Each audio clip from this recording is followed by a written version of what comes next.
Ang topic po natin ngayong umaga ay broken but blessed. Habang kinukonstruct ko po itong title natin, nag-iisip ako, paano ko kaya tatagalogin ito? Broken but blessed. Wasak pero pinagpala. Pwede rin, ano? O kaya pwede nating sabihin, basag pero pinagpala.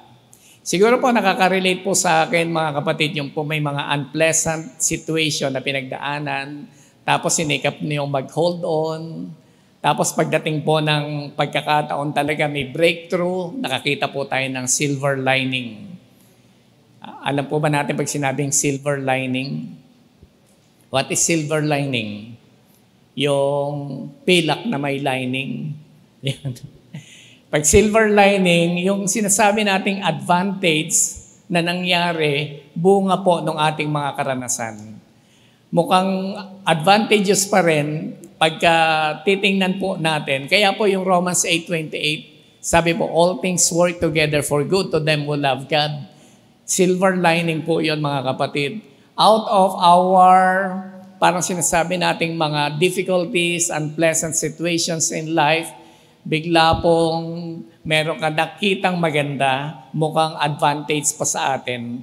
Doon po natin nakikita na ang Diyos po ay gumagawa. So makaka-relate po tayo sa topic po na ito, broken but blessed, basag pero tayo po ay pinagpala. Bahagi po ito ng ating series na Inner Fortitude. Ang text po natin ay nasa Genesis 32:22-30. Genesis 32:22-30. So babasahin ko po, sundan nyo na lamang po, kunahin dyan na po sa atin pong PowerPoint.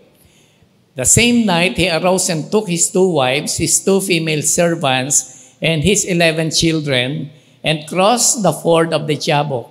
He took them and set them across the stream, and everything else that he had. And Jacob was left alone, and a man wrestled with him until the breaking of the day. When the man saw that he did not prevail against Jacob, he touched his hip socket, and Jacob's hip was put out of joint, and he wrestled with him. Then he said, "Let me go, for the day has broken." But Jacob said, "I will not let you go unless you bless me." Ito po yung pinaka-familiar na madalas po nating i-quote. And he said to him, "What is your name?" And he said, "Jacob." Then he said, "Your name shall no longer be called Jacob, but Israel, for you have striven with God and with men and have prevailed." Then Jacob asked him, "Please tell me your name." But he said, "Why is it that you ask my name?" And there he blessed him. So Jacob called the name of the place Peniel, saying, "For I have seen God face to face, and yet my life has been delivered." May the Lord add blessing upon the reading of His word. Yung pinaka-context po nito, after po ng almost 20 years na si Jacob po ay wala po sa kaniyang lupain, sa kanya pong tinubuang lupain, no? Kapanganakan. Dahil po siya ay pumunta po ng Haran sa kanya pong tiyuhin, dahil po sa mali na rin po niyang kagagawan. Alam po natin, marami po siyang ginawang mali. Ito na po yung pagkakataon na pumunta po siya sa Haran, payo din po ng kanyang mga magulang, para po makatakas po siya sa banta ng kanyang pong kapatid na si Esau. So for 20 years, nag-stay po siya ron at pinagpala din naman po siya ng Panginoon. But after 20 years, sinabihan din po siya ng Panginoon na siya po ay bumalik at sasamahan siya ng Panginoon. Of course, to be reconciled din sa kanya pong kapatid at bumalik talaga siya doon sa lupain intended for him. So yun po yung pinaka-istorya po nito. Nung malapit na po sila, pinauna po niya ang kanya pong asawa, yung 2 asawa po niya, at ang kanya pong mga servants, ganun din po lahat ng ari-arian po niya, at mag-isa po siya dito sa lugar po na ito. And merong stranger, a man na binabanggit, na naki-wrestle po sa kanya, nakipagbuno po sa kanya. At alam po natin, ito pong si Jacob, medyo may edad na rin noon, pero matipuno pa rin. Nakipaglaban siya hanggang sa mag-uumaga na. Hindi po siya bumigay. Yan, nag-injure po siya. Talagang lumaban po siya. Okay? At ito po yung makikita po natin. Hanggang sa dumating po yung point na yung ka-wrestle po niya, hinawakan po yung kanya pong tadyang at ito na po, na-dislocate ang kanya pong buto. Naging dahilan para maging mahirap po sa kanya ang pakikipaglaban, but still, nahandong pa rin po yung kanya pong desire na matalo po yung kanyang kalaban hanggang siya po ay humingi po ng pabor. Sabi niya, I will not let you go unless you bless me. Tapos sabi po nung katunggali niya sa wrestling, ano ang iyong pangalan? Mamaya po alamin natin, anong ibig sabihin po nito? Bakit tinatanong ang pangalan? Sabi po niya, Jacob. At doon po sa pagkakataon pong iyon, pinagpala po siya nung kanya pong katunggali sa wrestling. Okay? Dito po sa istorya po na to mga kapatid, ay makakakita po tayo ng point by point sa buhay po ni Jacob na mga pangyayari na pwedeng sa atin din po mga experiences, maaaring pinagdaanan din po natin ito mga kapatid. Ang una po ay the enduring point. May mga enduring point po si Jacob, just like us, marami din po tayong ini-endure. Pero alam po ninyo, pag sinabi po nating enduring or endure, pwedeng yung endurance po na to na ginagamit po nating word, pwedeng nagagamit po siya positively or kaya po negatively. Genesis 32:24, and Jacob was left alone, and a man wrestled with him until the breaking of the day. Okay? Dito po ay makikita po natin, hindi po ini-expect nito pong si Jacob, ito pong pakikipaglaban po na to. Kung meron po siyang ini-expect na pakikipaglaban, it might be to Esau, okay? Ang pagbabalik niya po talaga, ang purpose is to be reconciled with his brother na dinisib po niya eh. Pero kung ganun pa, magkakalaban po sila, nakaprepare din naman po siya sa laban. Kaya nga ganito po siya kaingat, kumilos. Pero hindi niya ini-expect na merong isang lalaki na makikipagbuno po sa kanya. So while preparing to meet his brother Esau, natagpuan na lamang po niya yung sarili niya na binubuno po siya ng isang lalaki.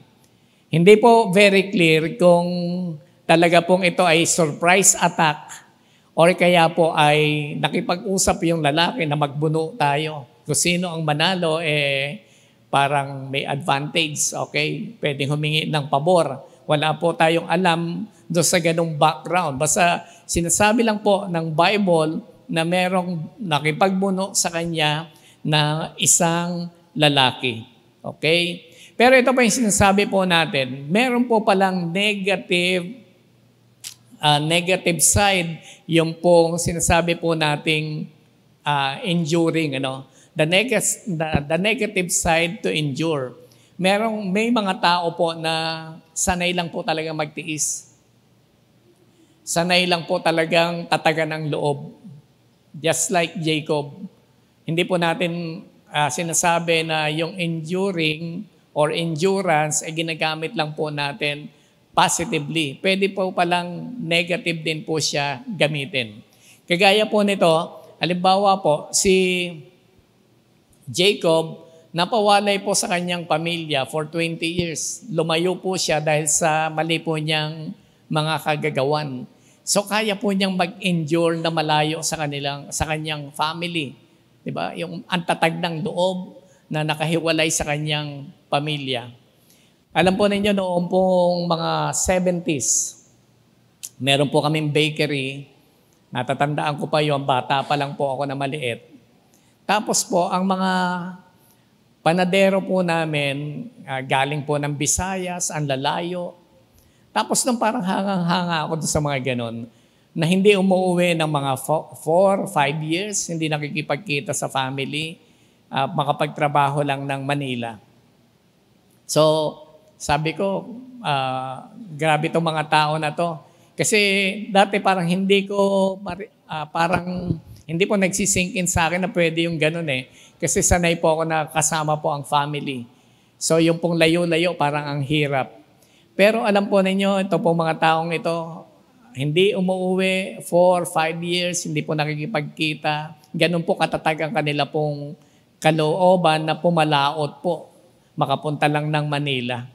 Nung araw, alam po naman natin na ang hirap-hirap ng communication, kailangan padala ng sulat, kumisan 1 month na, 2 months na saka pa lang darating. Okay? So may mga ganun po mga kapatid, kaya nating mag-endure ng mga bagay. Si Jacob, nag-i-endure po siya dahil sa mali po niyang ginawa. Pero kaya niyang tatagan ito. Okay? Instead po na kumbaga gawin ang tama at hindi po mag-suffer ng ganito, hindi magtiis. Okay? Kahit nga po mga kapatid, sa mga magkakaibigan, kumisan, kahit sa mga couple, tama po ba mga kapatid? Yung mga couple may mga nag-aaway, tapos kayang-kaya po nating magtiisan. Yung basta hindi ako ang babati. Diba? May mga ganyan. Iniisip natin, mas panalo tayo pag hindi tayo ang bumabati. Kaya nating tatagan ng loob natin kahit ilang araw na. Basta hindi ako kikibo, hindi ako babati. Okay? So, meron po mga bagay na ganyan, sanay tayong mag-endure dahil para sa ating ding sariling pride, okay? So, nag-i-endure tayo mga kapatid sa mali. Si Jacob, marami po siyang pag-i-endure dahil po, tingnan po natin talaga pong yung extreme reliant po niya sa kanya pong sarili. Yung extreme reliant po niya, sa kanya po siya umaasa. Iniisip po niya, kung hindi siya gagawa ng paraan, hindi magiging favorable sa kanya ang sitwasyon. Kaya kailangang magtiis. Okay? Sa kanya po niya, inasa ang kanya pong sarili. And he is always taking advantage of others. Yan po yung mga maling bagay. Di bali magtiis, okay? Di bali mahirapan, di bale, kahit masakripisyo ang family, kaya ko yung tiisin, at least I can take advantage of them. Basta lumalamang lang ako. Okay na yan, okay? And he makes sure that he gets the best of every deal. Every time na merong deal, kailangan lamang po siya. Akalain po ninyo, yung kapatid po niya na si Iso, humihingi lang ng sabaw. Grabe yung kapalit, Ang kapalit po ay birthright. Grabe namang humingi po ito ng deal, So, minsan meron pong mga ganyan po mga tao, and he will not stop lying and cheating, okay, to get the advantage of every situation. Yan po yung mga sinasabi natin, parang kayang-kayang i-endure ng iba. Ang problema pagka ganito po ang thinking po natin na parang sobrang nagre-relate tayo sa ating sariling diskarte. Ang problema po dyan mga kapatid, parang hindi na natin kailangan ng pabor ng God. Hindi po alam, nito po si Jacob, favorable na po siya. Nasa kanya na po ang pabor ng Diyos. Pero kailangan pa po siyang gumawa ng mga ganitong bagay. Okay? Sa 1 Peter 2:20, wala po yata sa ating PowerPoint. 1 Peter 2:20, but how is it to your credit if you receive a beating for doing wrong and endure it? But if you suffer for doing good and you endure it, this is commendable before God. Okay? Sabi po, how is it to your credit if you receive beating for doing wrong and endure it? Diba kung minsan, nag-i-endure tayo for doing wrong. Anong benefit nito? Anong credit nito para sa atin? O, sabihin natin, mukhang temporarily, mukhang may pabor. Pero anong credit talaga? Anong parang eternal gain nito para po sa atin? Alam po na ito, itong wrestling match po na ito, is not about Jacob asking something for God. Merong pakikipagbuno, hindi dahil merong gustong hingin po si Jacob. Meron pong pakikipagbuno, meron pong wrestling because God wants something to Jacob. Hello mga kapatid, nakuha niyo po ba? May mga pagkakataon po na nakikipag-wrestle tayo sa God, not because we want something for God, but God wants something for us. Siya po ang may gustong makuha po sa atin. And at this point, meron pong wrestling. Kung mapapansin po ninyo, ang nag-initiate po ng wrestling po na ito, yung sinasabi pong man. Okay? Hindi po si Jacob. So,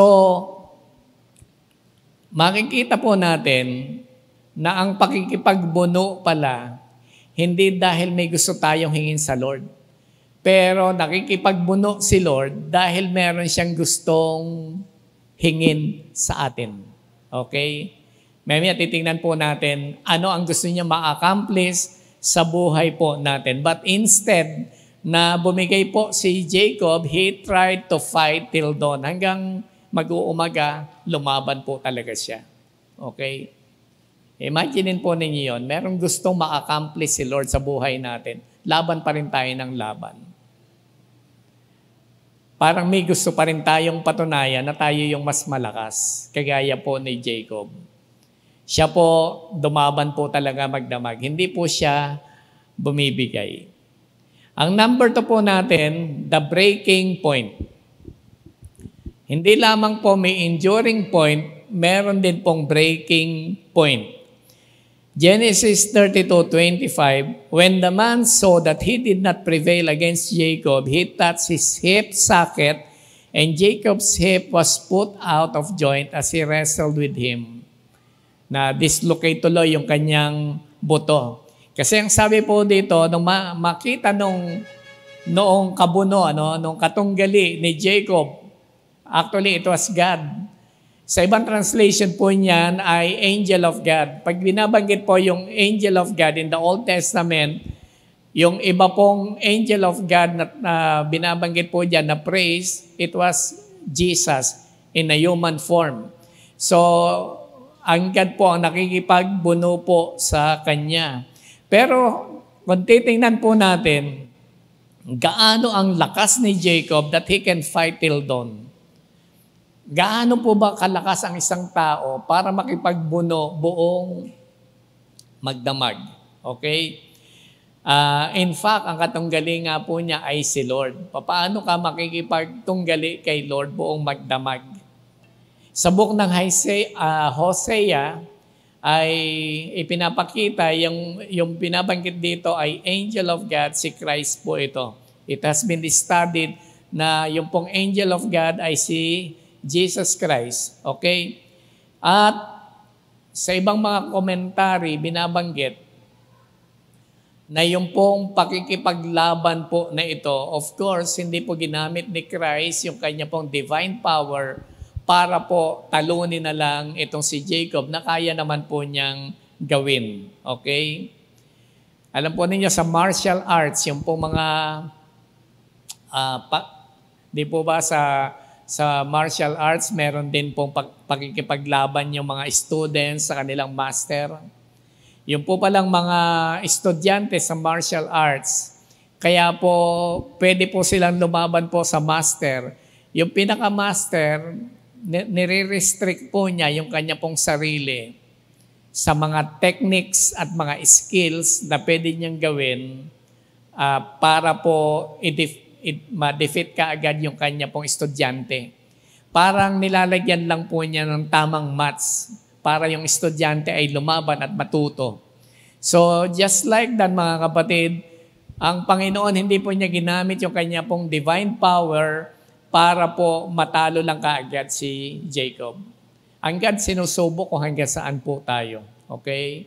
Yun po yung magandang bagay kay Lord. Okay, sige, patunayan mo kung hanggang saan ang kaya mo, hanggang saan ang lakas mo, hanggang saan ka susuko until finally, ibigay mo talaga sa akin ang dapat mong ibigay. Isuko mo sa akin yung dapat mong isuko. So, sabi po dito, nang makita ng God na hindi bumibigay, ito po si Jacob, he touched the socket of his hip. Kaya po nalinsad po itong kanyang buto, nang hina po siya, okay? And that is the breaking point. That is the breaking point. May mga breaking point po tayo mga kapatid. Hanggat hindi po tayo nasasaktan, hanggat hindi minsan tayo nabibigo, hanggat hindi po tayo nag-fail, parang ayaw po nating umasa kay Lord. Kaya po ito yung sinasabi natin, breaking point. Nag-i-endure lang tayo for a lifetime, parang hindi kasama, excluded si Lord sa eksena ng ating buhay, until finally, sa kakalaban natin, merong hihipuin si Lord na bahagi ng buhay natin para ma-realize po natin, hindi sapat talaga yung ating lakas. Dito po, nawalan po siya ng lakas, nakita yung kanyang weakness, iika-ika na po siya. Pero, alam po ninyo, lumalaban pa rin po siya. Pero ito po, tamang paglaban na. This is the positive, mga kapatid, positive side of enduring. And what is the positive side of enduring? We never give up though we are hurting. We never give up though we are wounded. We never give up though we are struggling. Hindi po siya bumibigay. Nakahawak pa rin po siya kay Lord. And this time, mga kapatid, alam po ninyo, natuto po siyang manalangin. Natuto po siyang hingin ang pabor ng Panginoon. Kasi sabi niya, I will not let you go unless you bless me. Natuto po siyang lumapit. Alam po niya, pwede siyang bigyan ng pabor. Nito pong kausap po niya, itong katunggali po niya, pwede po siyang bigyan ng pagpapala. Wala na po siyang magawa and he asked something for God. Meron na po siyang hiningi sa Panginoon. And lastly, number 3, the blessing point. The blessing point, Genesis 32:26 to 29. Then he said, let me go, for the day has broken. But Jacob said, I will not let you go unless you bless me. And he said to him, what is your name? And he said, Jacob. Then he said, your name shall no longer be called Jacob, but Israel. For you have striven with God and with men and have prevailed. Then Jacob asked him, please tell me your name. But he said, why is it that you ask my name? And there he blessed him. Yan. Ito pa yung sinasabi nating blessing point. Kasi meron na po siyang hinihingi. Sabi po niya, I will not let you go unless you bless me. Pero tinanong po siya ng God, what is your name? Alam po ninyo, ito yung sinasabi natin na maganda rin pag-usapan. Nung tinatanong po siya, what is your name? Kailangan pong i-admit po niya yung kanya pong sariling kasalanan, mga nagawang kasalanan. Nung sabihin po niyang Jacob, Jacob po ang aking pangalan, admittedly, pinapahayag niya sa Panginoon lahat po ng kanya pong ginawa. And what is Jacob? Alam po ba natin pag sinabing Jacob? Deceiver, heel grabber. Yung pong kapatid niya, hinihila po niya, Ganon po ang kanya pong mentality. Yan. Kailangan siya po ang ungos, siya po ang may advantage, kailangan siya po ang lamang. Heel grabber, deceiver, yan po ang pangalang Jacob. Okay? Kaya po siguro nung matapos po yung pakikipagbuno po na to, nung makita po siya ng kanya pong asawa, sabi po sa kanya, hey Jacob, hey heel grabber. Sabi niya, I'm not heel grabber, I'm not Jacob, I'm Israel. I am ruled by God. Ang Diyos na nagahari sa akin. Alam po ninyo, the pressure is off, now God is in control. Ang God na po ang may control. sa buhay po ni Jacob. At ang God, gagawin na po niya what He pleases Him. Okay? Ikinumit na po ni Jacob ang kanyang sarili, ikinumit na po ni Jacob ang kanyang future sa God. Yung pong kanya pong pilay, yung pagkakalinsad ng kanya pong buto, it always reminds him, magre-remind po ito sa kanya na sa kanyang sarili, gaano man po siya ka-clever, gaano man po siya ka-strong, meron po siyang limitation, and apart from God, wala po siyang magagawa. Yung kanya pong papilay-pilay na paglakad, pagpapakita po ito na ang ating pong lakas ay nasa Panginoon lamang. Okay? Kuminsan, di ba, ang dami po nating mga weaknesses para pong disadvantage po ito sa atin, mga bagay po na to. Pero ang advantage po natin, si Lord. Yung blessing po ni Lord sa atin. Nasaan po tayo dito mga kapatid? Sa tatlong bagay po na to. Are you in the enduring point? Hanggang ngayon ba lumalaban pa tayo kay Lord? Yung parang ayaw pa rin nating bumitaw, merong gusto si Lord na hingin sa iyo, merong gusto si Lord na i-accomplish sa iyo, pero laban pa rin tayo ng laban. Ang haba na ng pakikipaglaban natin kay Lord. Ini-endure natin yung hirap ng pakikipaglaban. Why not give up? Si Lord po yan no? Si Lord po ang kalaban natin, hindi man po tayo talaga mananalo. Wala pong pagkakataon na mananalo po tayo kay Lord. Parang sumisipa lang po tayo sa matulis. Lagi pong panalo, of course, si Lord. Kaya po, ang importante, i-give up lang po natin. Hayaan po nating manalo yung kalooban po niya sa buhay po natin. Instead na mag-endure po tayo sa mga maling mga bagay. Tayo po ba ay nasa breaking point na, mga kapatid? Yung po bang ipinakita sa atin ni Lord na eto na yung mga limitations mo, mahina ka talaga, kung hindi ako kikilos sa buhay mo, walang mangyayari sa iyo. Okay? Ito po yung time, kagaya po ni Jacob, na lalo naman po tayong lumapit at hindi natin hayaan na si Lord po ay hindi tayo pagpalain. Hingin po natin yung pabor ng Panginoon sa atin. I will not let you go unless you bless me. Yung pagpapala po ng Panginoon, ito po yung pinaka magandang bagay na pwedeng mangyari sa lahat. And then, the blessing point, yung i-release ng Panginoon sa atin, yung kanyang pagpapala. And your life will never be the same again. Dahil po, pinagpala na nga po tayo ng atin pong Panginoon. Actually, for Jacob, it will be a new life para po sa kanya. Ang tagal po niyang namuhay sa kanya pong sarili.